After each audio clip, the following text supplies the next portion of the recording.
All right, let's dive into something every single person in sales needs to master. We're talking about a super powerful framework from sales veteran Andy Schaefer. He's taken over 25 years of experience and boiled it down into 7 simple questions that will help you separate the real prospects from the time-wasting pretenders. This is going to be good. I mean, come on, we've all been there, right? You have these amazing meetings, the person you're talking to loves your product, everything feels like it's a done deal. And then, poof, they're a ghost. It is one of the most frustrating things in sales, and it almost always happens for one reason. We were talking to the wrong person the whole time. So let's break down who you're dealing with. On one side, you've got the real deal, the prospect. This is the decision maker. They've got the authority, they know the process, and they control the budget. They can actually say yes. But on the other side, you have the pretender. Now look, they're often super friendly and helpful, an influencer even. But at the end of the day, all they can really do is pass this along. Our entire goal is to figure out which one of these people we're talking to and to do it fast.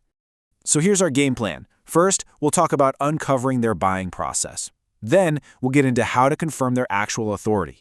And finally, we'll see how this all gives you a massive, massive advantage in your sales game. You know, the big idea here is actually pretty simple. If you want to avoid wasting weeks or even months of your time, it all starts by asking the right questions right at the beginning. This isn't about being pushy or aggressive. It's about being professional and respecting your own time. Okay, let's get into the first set of questions. I want you to think of these as your reconnaissance tools. They're designed to gently probe and help you map out how their company actually buys things, and more importantly, who is really involved. We start off nice and broad, very open-ended. It's just a simple, respectful question about how they normally do things. And this is where the magic starts. A true decision maker, a real prospect, they're going to give you a clear step-by-step answer. They'll talk about budget approvals, who needs to be in the stakeholder meetings, legal review, the works. A pretender, on the other hand, is going to be vague. You'll hear stuff like, well, we kind of just figure it out, or I guess I'd have to show it to my boss. That vagueness, that's your first big red flag. All right, next up, we get a little more specific. This one directly, but still very politely, asks to see the full cast of characters. And their answer here is gold, because it literally tells you what to do next. If they say, nope, ultimately it's my call, well, that's a fantastic sign. But you know what? If they list off their boss, the VP of Finance, and the head of IT, that's also great. You haven't hit a wall. You've just been handed a roadmap of the entire buying committee you need to win over. Okay, question 3 is really clever. It moves away from the process and gets to the priority.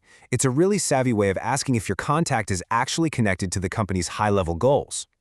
This is such a great little test. A real buyer is plugged into what the leadership cares about. They'll say something specific like, our CFO is laser-focused on reducing operational costs by 15% this quarter. A pretender, they're going to guess or give you a really generic answer. Their response tells you if they're even speaking the same language as the person who really signs the checks. All right, so we've got the lay of the land. Now it's time to switch gears. These next questions get a lot more direct. The goal here is simple, to confirm if your contact has the personal power to actually make something happen. I like this one. It's a hypothetical. It tests their real-world operational knowledge by basically asking them to walk you through what happens next. And there it is, the phrase every salesperson dreads, I need to run it up the ladder. Ugh. A real buyer, on the other hand, will give you concrete steps. Okay, first I'd schedule a demo with our technical lead, then I'd need a formal quote to submit to procurement. See the difference? One answer is a plan, the other is just a handoff. Okay, let's talk about the elephant in the room, money. This is a direct, professional, and absolutely necessary question about the financial reality of what you're discussing. I mean, it's just common sense, right? People with budget authority actually know the budget. They know if the money is already set aside or if they're the one who has the power to go get it. If your contact gets all fuzzy and vague about money, that is a huge sign that they don't control it. Okay, now this next question, I gotta tell you, it's probably my favorite. It's just so powerful. Why?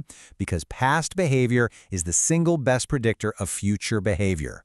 And you have to listen really closely to the words they use here.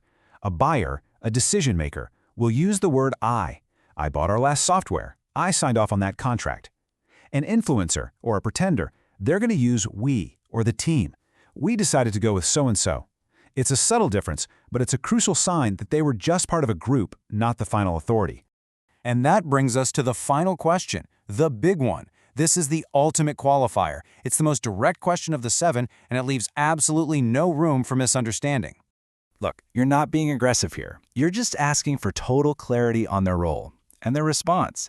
Not just the words they say, but their tone, their hesitation. It tells you everything. A confident, straight-up yes means you've found your champion. But any hesitation or a softer answer like, well, I could definitely recommend it, confirms they're an influencer, not the decider. So, after you've gone through this, after asking these smart, respectful questions, what's the actual payoff for you? Let's talk about the incredible advantage you've just created for yourself. The benefits here are just crystal clear. 1, you close more deals. Why? Because you're actually spending your time with the people who can sign the checks. 2, your sales cycle gets shorter because you're not stuck in that waiting game for an influencer to maybe get a meeting with their boss. And maybe most importantly, 3, you eliminate the soul-crushing frustration of all those dead ends. And really, this is what it all boils down to. This whole process, it's not about being skeptical or distrusting your contact. It's about respecting your own time and your own expertise. It's about focusing your valuable energy where it will actually have an impact, with the people who can truly, finally say yes. When you use these 7 questions, you stop being just another hopeful presenter and you become a strategic partner. You completely change the dynamic of the conversation. So, the only real question left is, who are you going to qualify first?